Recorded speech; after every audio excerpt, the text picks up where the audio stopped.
Hearst as our alumni panelists today, and Patty Toth. Patty Toth is here as well. So Mary, if you don't mind, I'm gonna, because I graduated with Mary, so I'm gonna put her on the spot.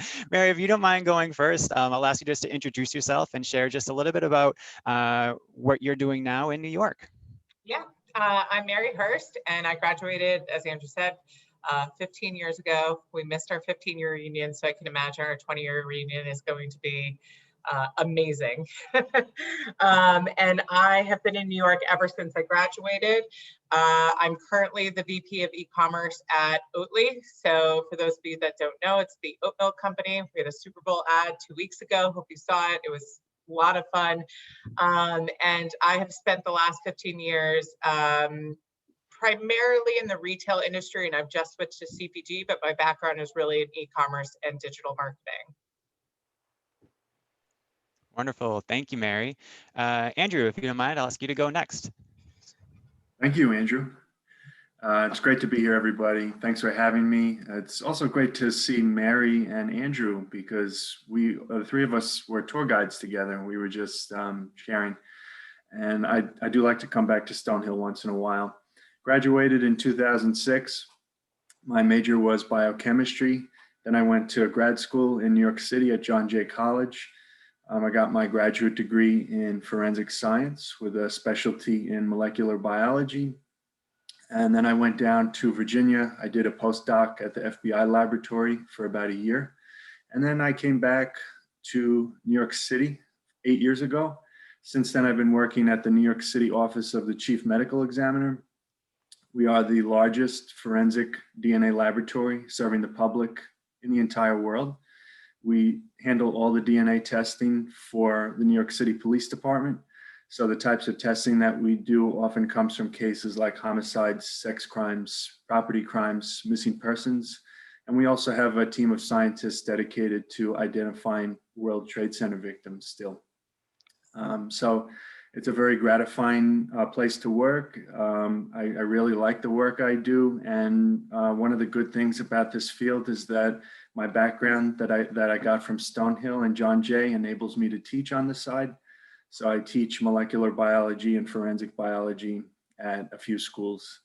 And so very happy to be here. I'm so grateful for everything that Stonehill gave me to start my career, and happy to share with you anything I can. Thanks for having me. Excellent. Thank you, Andrew. And last but certainly not least, we have Patty Toth. Patty's been a long supporter, as well as Mary, with our New York City externship program. Andrew was on the externship program last spring, but got cut short. As well as Patty was on the schedule. Mary's on the schedule. We were able to make that one happen. So Patty, if you don't mind just introducing yourself, please.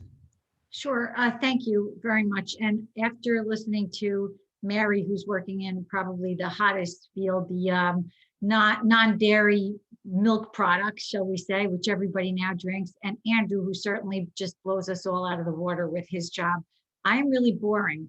I've been in financial services. I graduated in 1986, so I can be your mother, everybody on this call pretty much. But I have to say, Stonehill and the benefits of Stonehill still resonates with me to this day. I had an unbelievable experience there. I went right into financial services with Bear Stearns and Lehman Brothers, right on the trading desk for them. So native New Yorker, have stayed in New York in financial services. Went over to work for Reuters to run their fixed income division after I had children, just because being on the trading floor with infants was a little too tough for me to manage. So I went into the vendor side now, which I've been with, I've stuck with them. So I'm here for 26 years at Reuters, which turned into Thomson Reuters, which turned into Refinitiv, which is now LSEG. So I am absolutely a product of merger and acquisition, merger, acquisition, merger, acquisition. Good for me, because my title is Global Head of Transformation and I run the mergers and acquisitions.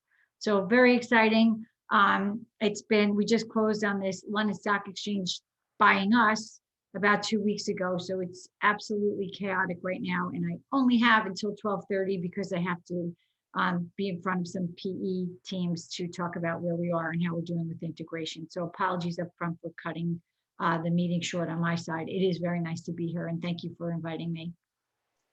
Excellent. Thank you so much. And students, you have three incredible mentors here. So people that I have worked with in different facets. So again, like I said, I'm going to get us started with just a couple of questions, but I hope you have some questions as well. And if not, I'll keep going. But this is for you. So I'll get started with we're kind of diving into New York. I know we'll have questions about internships and networking specifically, but when did any of you decide that New York was where you needed to be? Some of you, Andrew, I think you went out and went to school a little bit, went to New York a little bit later. Mary, you were there right after graduation. Patty, you went back home, you went to New York as well.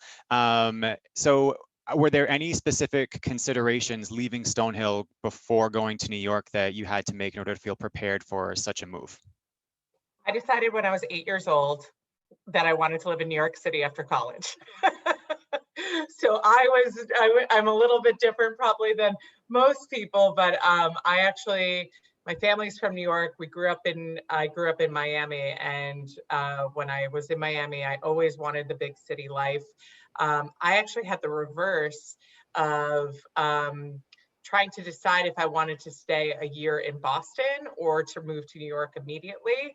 And for me, I thought that the opportunity to branch out and to everybody from Stonehill was moving to Boston. And I thought the opportunity, sorry, if you hear my son in the background, that's what life is working like. He's about to go for a nap. I thought the opportunity in New York was endless. And that if I stayed in Boston, I would have stayed in my bubble. And not to say Boston doesn't have a tremendous amount of opportunities. It has, an infinite amount of possibilities and opportunities. But I thought that New York, everything was going to be new because not everybody was going to New York with me. And so that's what made my decision to move to New York, along with my being 8-year-old self wanting to live in the city. Thank you, Yeah, I Mary. could just add to that. Moving to New York was a little easy for me, I think, easier perhaps than it might be for most people because my family's from Long Island and that's where I grew up. And so I have lived in New York City. I've lived in Manhattan for a while. I'm living again on Long Island in my own place now. But immediately after graduation, I was living with my parents. So I would just suggest to anyone considering a move to New York to, as soon as travel restrictions are lifted, just do yourself a favor and hop in a car or take a bus or the train and explore a little bit of the city a little bit so it's not so intimidating for you. Get a sense for what neighborhoods you like. I also think it's a great time to be potentially renting in New York because a lot of landlords are desperate to fill vacant apartments. I know this is an anecdotal example, but a colleague of mine recently rented a beautiful studio with a lovely view of the East River for $1,300, and the prior tenant was paying $2,100. So that's how much the rent has dropped. Also, I would just suggest before you settle on a particular neighborhood to think carefully about transportation. You could be lured by very cheap rents in the outer boroughs like Queens and Staten Island and Brooklyn, but just remember that the commutes could be pretty significant. And also, most police departments anywhere in the country, and certainly NYPD is no exception, you can go on their website and look up the crime statistics. I had a deposit down on an apartment in Virginia, and foolishly, I left the deposit before looking into the crime in the neighborhood. And then I did my homework. I contacted the sheriff's department, and I saw some of the pretty bad things that were happening in that neighborhood, pretty bad violent crimes. And I gave up my deposit on the place because just didn't feel right. So don't just go by the way the place looks. Contact the police department, go to their website, look up the stats, and just make sure you know what you're getting into. Andrew, you have all this like great advice. I need you in my life. I literally was just going to say the same thing. I was like, I did not do that and wish I had. Very good advice. For me, it wasn't about me because I was coming home, but I also wanted to be on Wall Street and be on a trading desk. And back then, that's your only game in town. Now with private equities and investment managers and hedge funds, they're all over the world. You can work anywhere. I would caution sort of what Andrew was saying. After COVID, New York City is not the big, beautiful, pretty place it was a year and a half ago. It's taken a hit very badly, very bad government, and what we see with de Blasio and what we see with Cuomo, that will change. Rest assured, New York will come back bigger and better than ever. They always do. Nothing will keep that city down. It is the greatest city in the world, but it's a shit show right now. So be really careful, stay away from Times Square. There's parts of the city, to Andrew's point, you don't want to go near. The crime statistics aren't even real-time updating reflective. You'll be in Times Square seeing people on the street shooting heroin, having sex. So I just, eyes wide open where you go. After COVID, it's been decimated. Again, it's going to come back. You're going to get cheap rents. This place won't go down, but be very, very careful. Patty, you've been a mentor with the externship program for many years now, and you always have good advice when it comes to learning how to network in New York, and understanding that it's different right now, but there is a different pace, there's a different energy, there's a different culture when it comes to networking and meeting people in New York. Do you have any advice for these students as they kind of start to branch out and search and try to find some mentors in the city? Yes, actually I do. And I say it with love. So I come across quite terse. I am. But I say this with love. Okay. Stonehill is a beautiful bubble of collegial loving people, but not everybody thinks that way. So please take the following tips. Number one, don't bug the life out of somebody. So network, meet people, use the career center. You can use me, but don't bug the life out of people. Learn that if you contacted somebody 3 times and not responding back, that's sort of an answer. Because people, if you're a priority, they're going to make you a priority. So figure out, point number 2, what can you give back to them? Figure out, is it, do you have a child that's in college that you want me to talk to? Do you, just figure out what makes them tick so that you can bring something to the table as well.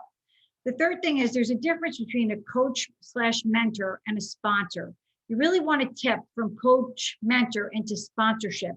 And that requires you really developing a good connection with somebody in a field that you want to grow into. So as an example with Andrew, I would just be really curious to know, how did he make that jump into the very exciting field of murder and sex crimes from Stonehill science? That's like a great story. But so get that, work these, know when to stop, know when enough is enough. Do your research, right? Don't call somebody up.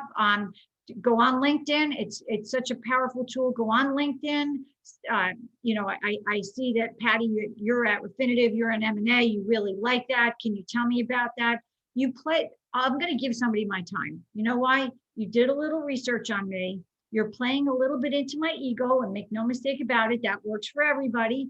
And you know what? I love Stonehill. So yeah, I'm going to give you some time. And for my time, I'm going to introduce you to 3 or 4 people. Don't abuse that power that you have. That's a really important piece. One thing that I'll add to that, some advice I got years ago, is that networking is all the time. It's not just when you need a job, it is all the time. And that's something that I feel as though when you graduate, that's an important factor, because you'll graduate, you'll find a job, and then a few years down the line, you might want another job. It's not at that time that you start reaching out to people. It's throughout the time that you were in the other specific job that you'll meet people. And people, when it's more organic, the networking becomes much easier and less forceful. And to Patty's point, a little less annoying when somebody's reaching out several times. So networking is an all the time process. Yeah, I think what we're hearing is that networking is a privilege. Like from Patty's standpoint, understanding that it is a two-way street. There's a lot of communication. You are asking for someone's time. It is a privilege.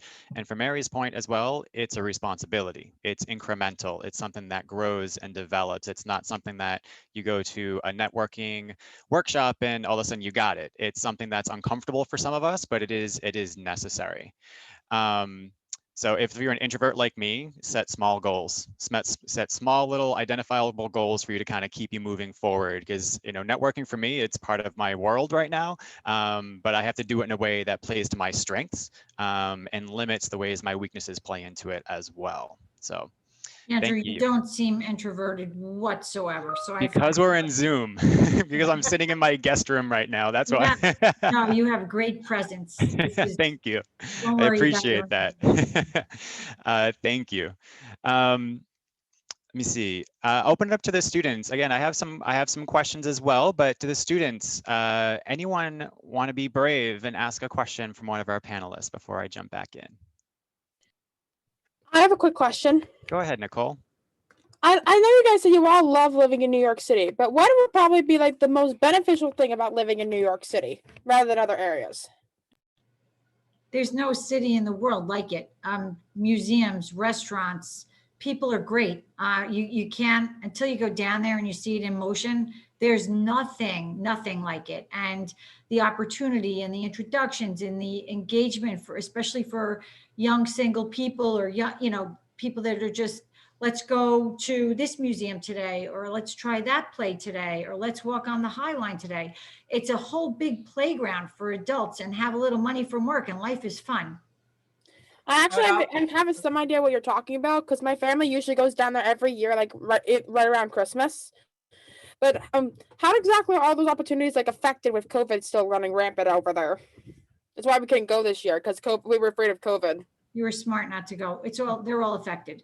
So museums are just starting to open back up on a limited basis. So you can go to the Metropolitan or the Frick or the Modern Art, but you have to buy a ticket online and schedule time. So again, New Yorkers are quite robust and they're getting used to this. Subways have been cleaned up. It's better. You'll still see, a lot of things shut down and restaurants only at 25 to 50% capacity, but we're getting through it. And with this vaccination, there's exponential benefits coming our way. So it's improving. We're getting back. I think part of it also is that my husband, he's from London. He's lived here for 6 years now, and he still teases me that New Yorkers love being New Yorkers. We love being resilient. We love saying we're resilient, and COVID is no different. The other night, my husband and I went out to dinner in 15-degree weather outdoors. And I think nothing of it right now because we're a resilient group, and we love telling everybody that we're a resilient group as well. So there's a sort of benefit of being a New Yorker and living here and living through that as well. As Patty said, yes, everything is affected by COVID, but we've all managed to still figure out how to adapt to that. Like I said, we're all eating outdoors in the middle of snowstorms, which is a little bit crazy. But we're also very determined to get back to the city that we know. And so this is just a blip in our resilience in some sense, and we're proving against it. And my husband teases me all the time. He's like, New Yorkers, we love telling everybody, and that's who we are. Thank you. Thanks, Nicole. Go ahead, Andrew. I was just going to say, whether you're into the arts or history or science or journalism, whatever you're studying at Stonehill, I can pretty much guarantee you that New York City is the red hot center of that field. And so whatever you're into, this is definitely the place to be. So I think professionally, you can't go wrong. But the one thing I will also say is that living in New York, it's a little bit of an adventure. It's a crazy place, especially now. There's a lot of action. It is quite literally the city that never sleeps. And so, I think if you do have any kind of inclination to ever live in New York, I would say that in your immediate post-graduation years, that's probably the best time, because it might not be the ideal setting for you maybe 5-10 years down the road when you're not into such a fast-paced environment, or maybe you've met a significant other and you have other things tying you down, and New York City isn't a good fit for you at that time. So if anything, I think now is the perfect time for all of you. And I'll use that as an opportunity just to plug two of our programs, Stonehill in the City, New York, where you can intern full-time in New York. It is an option. We have one student there this semester. She's on this call. Jenna is in New York interning this semester. And so you can intern full-time in New York, DC, and Boston. The LA program is being explored, how we can bring that one back as well. And we also have the New York City externship program, which is a one-week program over spring break, which we've been doing for years. It has about 6 weeks of training right before spring break. So stay alert for those opportunities. The externships obviously aren't going out this spring, but next year, 2022, we'll be there. So thank you very much. Anyone else have a question? You can go ahead and unmute if you'd like. Yeah, I have one, kind of going off your first question, Andrew, about networking. I think we focus a lot about networking in New England and Boston, but do you have any tips for how we can translate that into another city like New York? Yeah, I think it's just, especially with COVID, the benefit of COVID is be city agnostic. Just really look at who alumni wise is based in the New York area and reach out to them. The beauty of Stonehill is people are great. They're so kind to each other. They're nice, they're engaging. Reach out, connect. And if they're not the right person, they'll connect you to somebody else. Colleen Slattery, I don't know if Colleen's on or if she's ever been contacted. She's like a little LinkedIn profile all in her own right. Reach out to her. She'll connect you. And she's amazing. But use the Stonehill network, go on LinkedIn. It's really helpful, and just do a search on Stonehill alum. You'd be amazed at how many good people we have here that are willing to help. And networking is all about and Patty touched upon this a little bit, the connection you can make with somebody, the sort of common ground that sparks the initial conversation. And with Stonehill, the common ground is Stonehill. And the overall sentiment of a Stonehill student is, somebody who is interested in helping other people. And so I think that lends itself to any city, whether it's Boston, New York, whatnot, overall. Yeah, I think a great starting place for starting a network in an unfamiliar city like New York is to reach out to the faculty members in your department, in the department that you're majoring in. For me, I spoke to a few professors when I was a student at Stonehill, and I learned of an alumnus named Adam Hall, who had pretty much done the same exact thing that I wanted to do, except he did it maybe 5 or 10 years before me. And I was able to reach out to him based on contact information that was provided by the Stonehill faculty. And over the years, I've grown to know Adam quite well because I see him at all the conferences. We've never worked together. We live in 2 different cities, but he's been a great source of information for me. He's at times when I was considering employment elsewhere, he was also an integral part of helping me to find those positions and just providing some of the background information that I needed to get the lay of the land. So I think a great starting point, like I said, is closer than you'd think. Just reach out to your friends and your faculty members at Stonehill.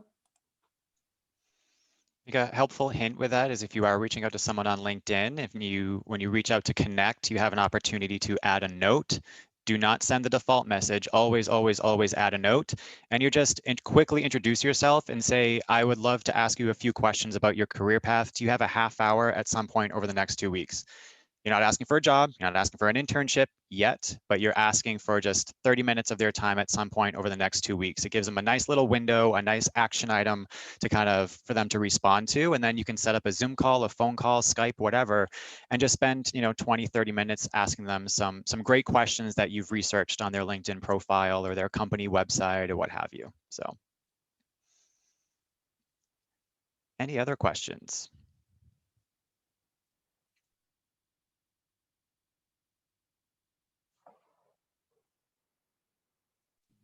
I have a question. So go ahead, Reed. Sometimes when you're applying, like specifically for me, I'm looking at a lot of internships in New York right now. A lot of times it can be kind of overwhelming, the number of applicants that you can see they're also applying. I'm just wondering if there's any way like that you guys found it easiest to apply to these jobs that have a lot of big applicant pools, or like any way to diversify your resume or something like that.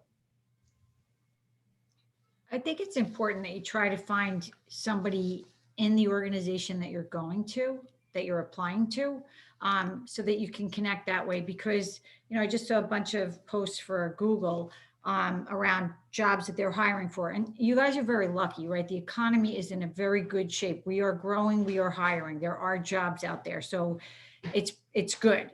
But the best thing you could do is try to find, let's say you're looking at Google. Do you know somebody in Google that you can connect with that can help shepherd your application process, because a lot of times Google especially, it's a robotic sorting through of resumes.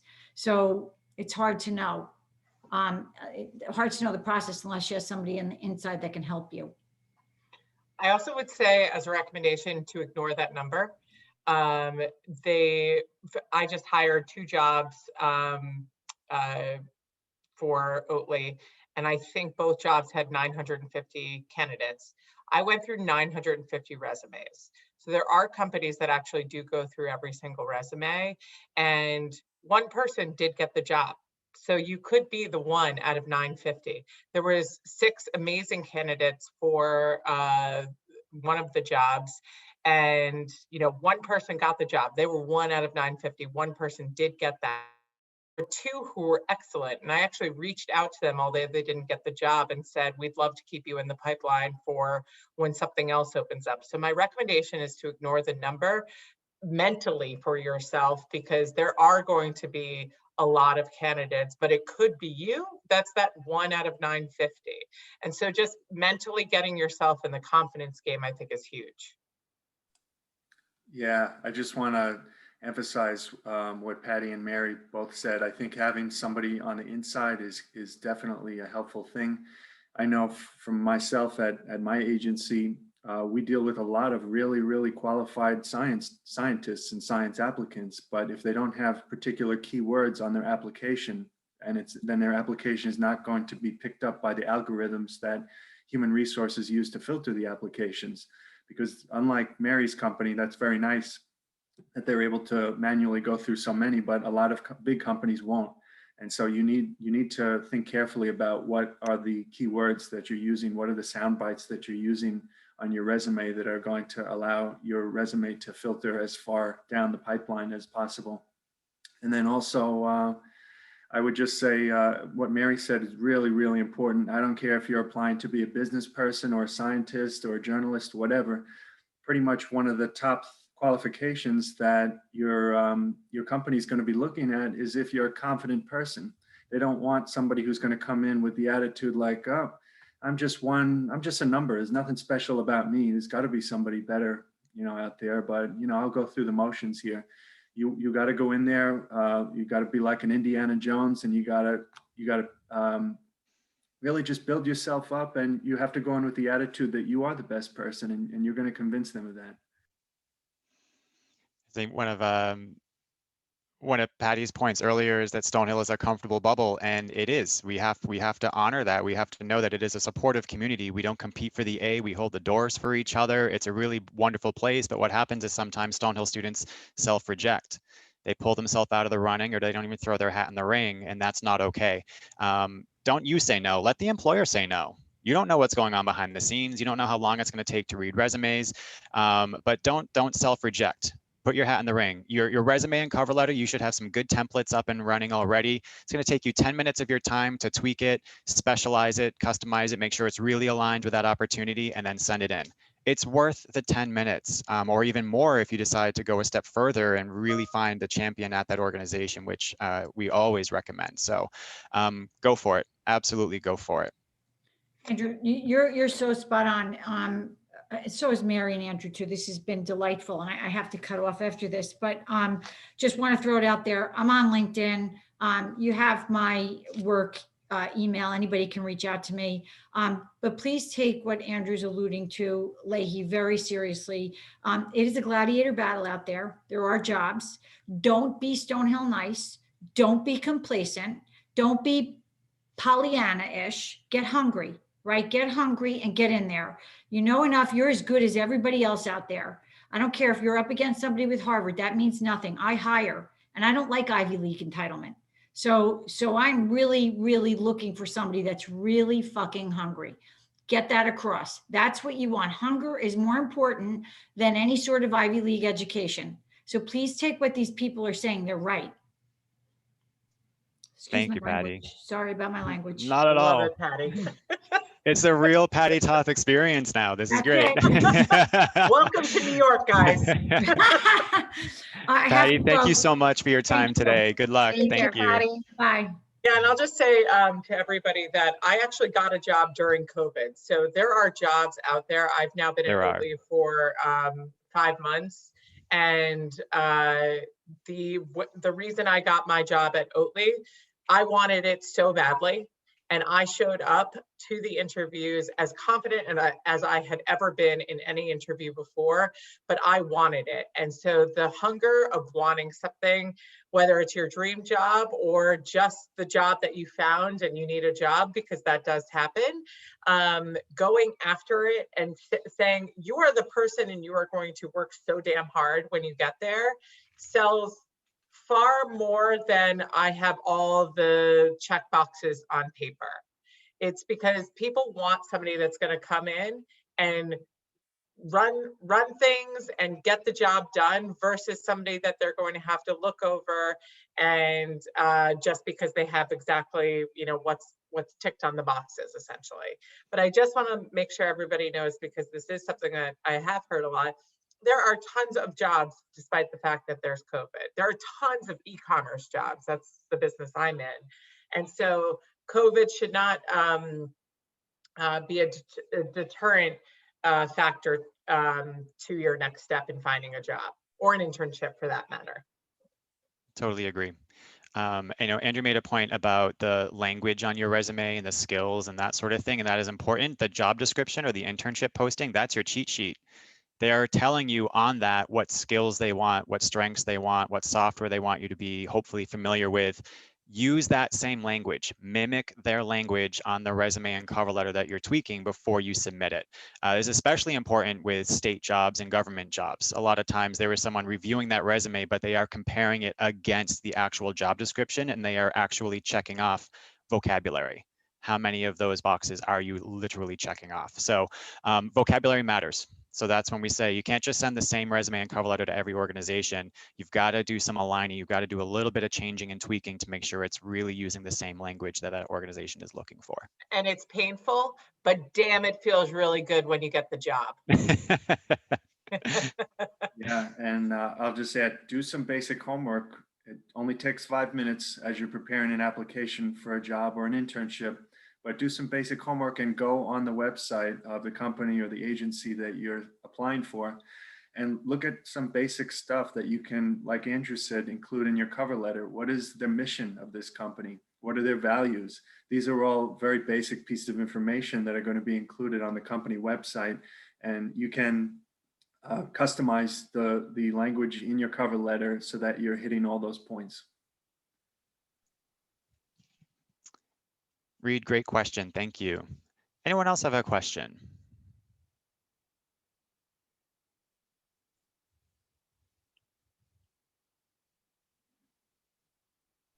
I have a question. So, was there anything you kind of wish you knew ahead of time before living in New York? Because now you have like more years of living there. Like, is there anything you kind of wish someone told you, or like something you should have prepared for?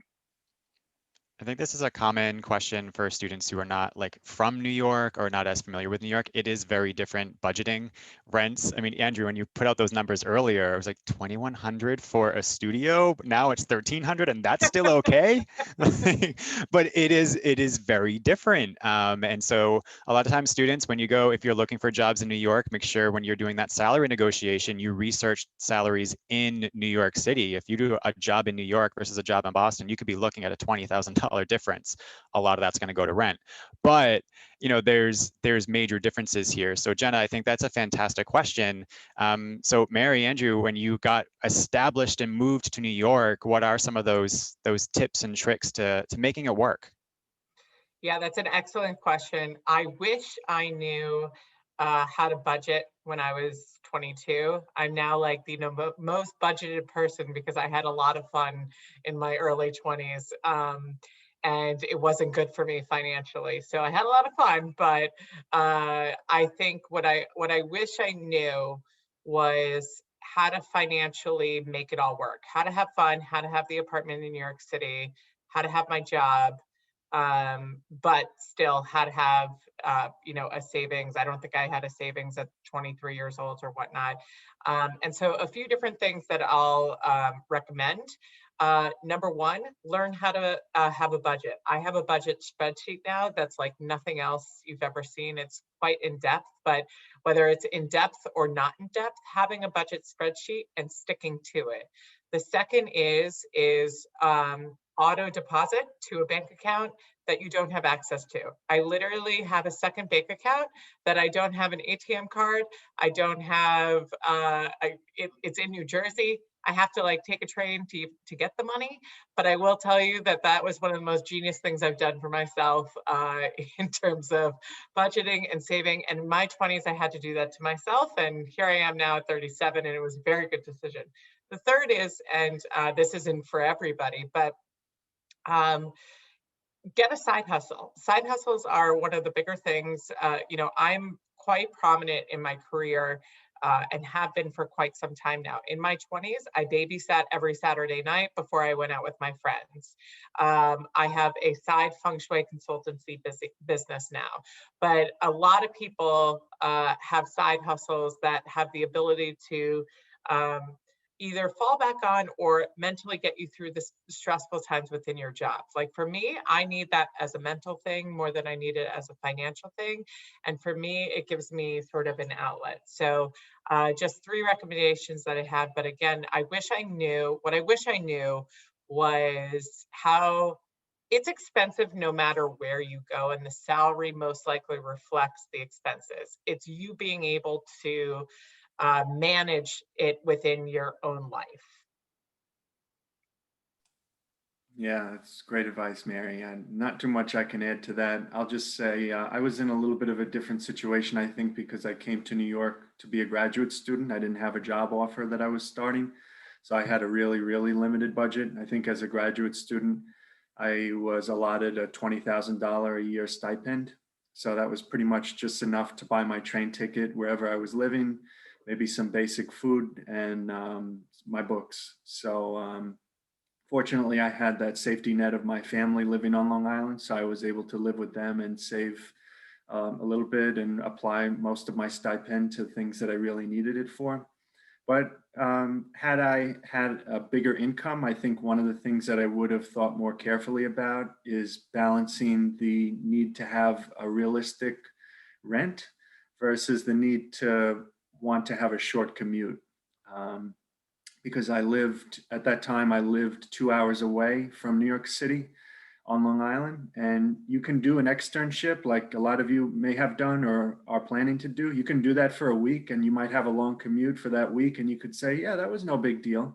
But multiply that over 5 or 6 years and it's going to get old really fast. So I would just advise you to think carefully about what your daily routine is going to be before you sign a lease.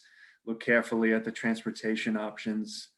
Even in Manhattan, my boss at the medical examiner's office lives in Manhattan, the same island in New York City where we both work, and yet his commute on the subway is still an hour.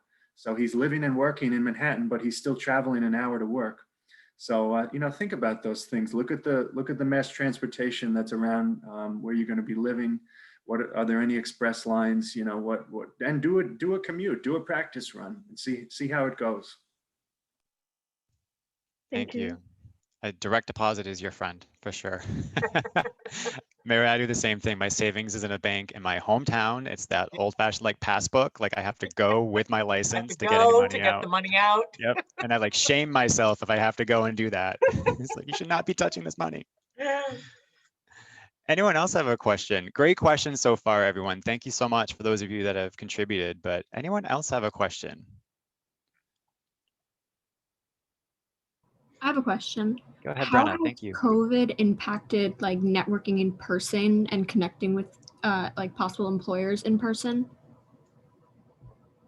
That's a good question. So everything in most industries, and Andrew, I don't know if it's the same with yours, but is virtual now. And I would say the hard part is that networking in person, you had to put yourself out there. And when you're networking virtually, it's actually harder to put yourself out there because it's all virtual. But putting yourself out there is the name of the game for networking. It's joining, I just at 10 a.m. I just got off a call with somebody who's doing a virtual conference for digital marketers, and part of me is like, oh, do I really want to spend 3 days on Zoom networking with this conference or whatnot? But that is the name of the game. So it has shifted, because there used to be events to go to. You could go have a cocktail, meet a few people, dip out when you wanted to leave, maybe not have anybody know that you were leaving.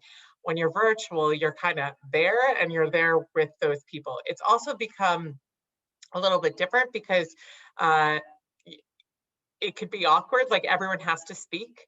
And so while I say that there's a little bit of, you have to put yourself out there and it's a little bit harder, it's also a little bit more beneficial, because you can't necessarily hide. And so it enables you, it forces you to actually be a part of the conversation and present and there the full time. So harder to be that, but also more beneficial in some sense. Yeah, great advice, Mary. And I'll just add to that.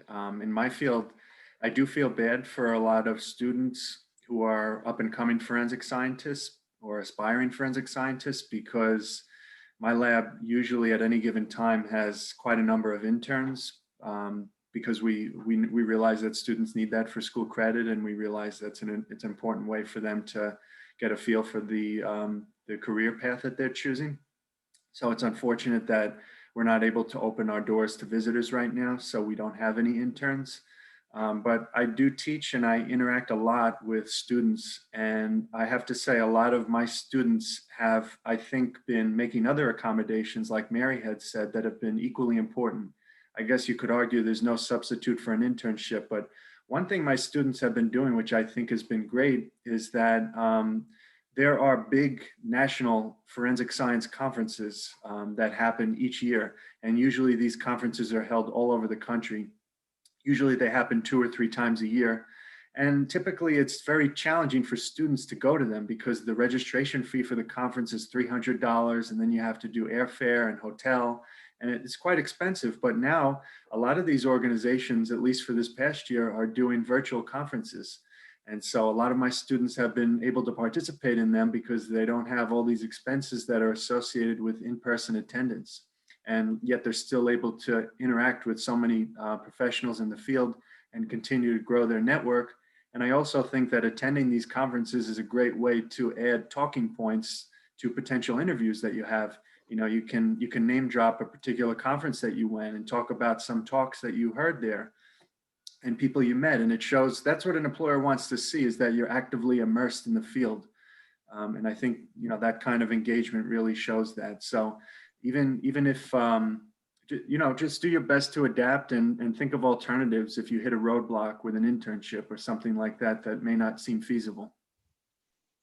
I think it's time to get creative. I was on a call a couple of weeks ago with some deans of admissions from different medical schools. I advise the pre-meds at Stonehill, and they said, getting clinical experience in that field right now is almost impossible. They're not volunteering in hospitals, they're not volunteering in nursing homes and senior centers and so on.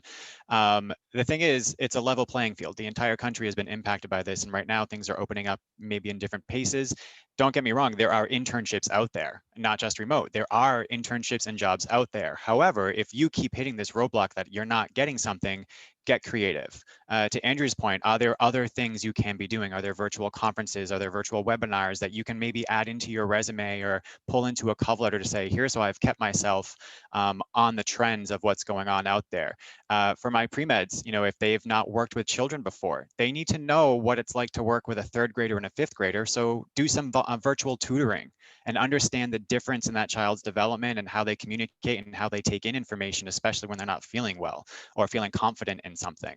And so there are ways to continue to build your experience until you do land that internship. But again, there are internships, there are jobs, there are remote opportunities. But it is time to get creative if you keep hitting that brick wall, and just connect with one of our career advisors on my team, and we can always talk to you and brainstorm with you and come up with new ways to sort of continue to build those skills. For Andrew and Mary, we're looking at time. We have about 10 minutes left, but I do want to make sure we hit one question. These are students, they still have time at Stonehill. Well, it's a little bit different right now, obviously, than when you were there. But is there something you would say that they should be doing while at Stonehill that they can take with them to wherever they might go, to New York, to any field or industry, to grad school or post-grad service? But is there something at Stonehill on campus that you think is very impactful to help them move forward? I'm going to think of my answer because my immediate answer is just have fun, have lots of fun. That counts. That is okay. I'm telling you, like that, literally have as much fun as you possibly can. But I'm going to think of a more answer that also has to do with your career. But that is my true primary gut answer. But Andrew, do you have other than having fun? I'll say this. Again, it doesn't matter what you're studying, what field you want to go into. My personal opinion is that being able to communicate effectively is going to be a skill that transcends disciplines. It's going to be important whatever you end up doing one day. And I think that was really important for me because I came to Stonehill as a very shy, introverted guy. The thought of getting in front of a group of people, even as small as 20 or 30 people, to give a class presentation made me shake like a leaf. And I think one of my professors recognized that shyness in me, but he also saw some potential. And he is the one who encouraged me to apply to be a Stonehill tour guide. And I think that was just the first of many steps of getting me to come out of my shell and being more comfortable speaking in public, and as he put it, thinking on my feet. Because anybody can just memorize a script, right? But when you have to respond to questions off the cuff and you have to talk intelligently about a topic that you might not be so prepared for, it takes a special skill to do that. And so I'm really grateful for that Stonehill professor that turned me on to the tour guiding program. And now communicating as a scientist, it's an essential part of my job. I've published journal articles. You have to be able to write well. I speak multiple times a week in front of my students. I've testified as an expert witness in front of juries. So for all these things, there is no substitute for being an effective communicator. And I think Stonehill is a great way to start building that skill in you. Great response. I'll go off of that a little bit. I was actually an English and art history major. I now work in retail / CPG, e-commerce. Nothing necessarily tied those two together, except for one very important thing, and that was the worldliness of what I learned and was able to communicate. So in some majors, your major does matter. So like, for instance, pre-med or being a teacher, your major does matter. In others, it matters because you're able to talk and speak and communicate it as an educated person, and be able to communicate and get things done because you've had that experience. So I would say being able to pick up as many experience. Stonehill offers so much. Like, you are at a college that is offering you, I mean, Andrew has said, I think, like 10 programs at this point as to what and that's just the career service office. Stonehill offers you so much.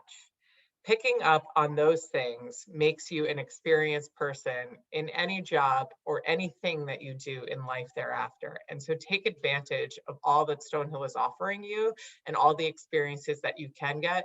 Big, small, they could be a talk that Stonehill puts on, or as big as the externship program.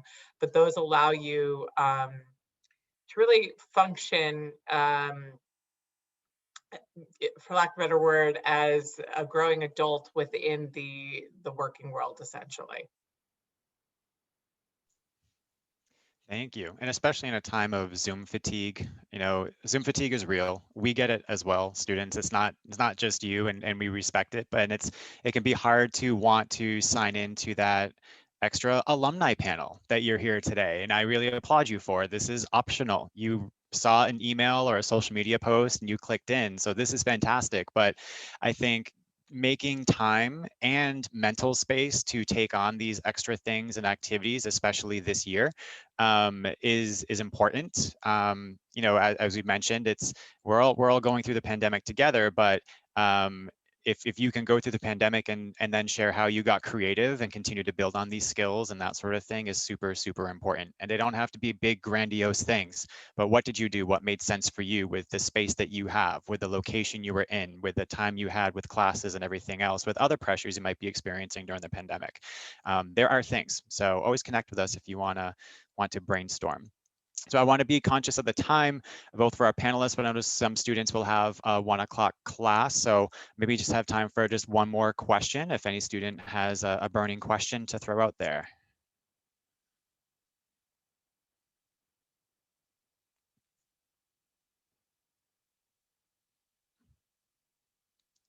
All right. Then I was going to ask you about Stonehill, but we've really just covered that. So, oh, Laurie, did you have a question? I'm sorry. I saw you unmute yourself. I was just going to ask if Andrew and Mary had any question for our students. Oh, that's a good Excellent. one. Thank you, Laurie. Ooh, that is a good one. How is college during COVID? That is really what I want to know. Can of worms, Mary. Can of worms. Katie, go ahead. Katie, you have your hand up. It's definitely been a bit of an adjustment, but I'm again really grateful that we're even able to be physically on campus because I know a lot of schools don't have that opportunity. Sure. So, and I also think that people who run the planning committee in terms of like events, especially on weekends, have been really creative. So I'm grateful that there's been like stuff to do still, even if it's been online. It's funny you should say that. I follow Stonehill obviously on Instagram, and I've been seeing their events that they do on the weekend, and I'm like as I sit here with my husband watching the same, forcing him to watch Real Housewives, I see your what's going on campus, and I'm very jealous of it.